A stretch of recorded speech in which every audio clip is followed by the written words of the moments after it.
Nah, ini dia pindang ikan patinnya lah mateng. Seger nian. Masak-masak lagi. Hari ini kita bikin pindang ikan patin lagi yo. Ikannya segernya. Nah.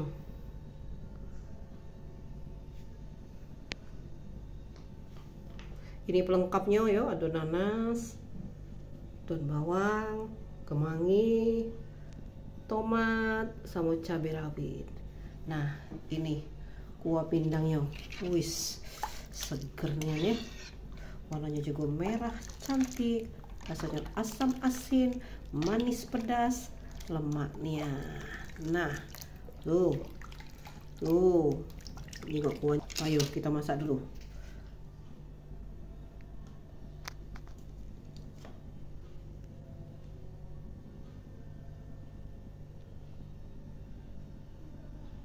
Ini masukkan ikannya ya.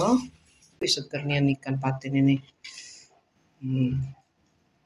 Sebelum diangkat kita tambahin ini tomat. Seger-segernya. Terus nanas, jangan lupa. Daun kemangi juga. Nah, daun bawang. Masuk kalau ya. Aduk-aduk sebentar ya. Sudah tuh.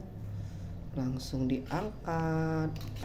Pindang ikan patinnya lah mateng ya, segernya.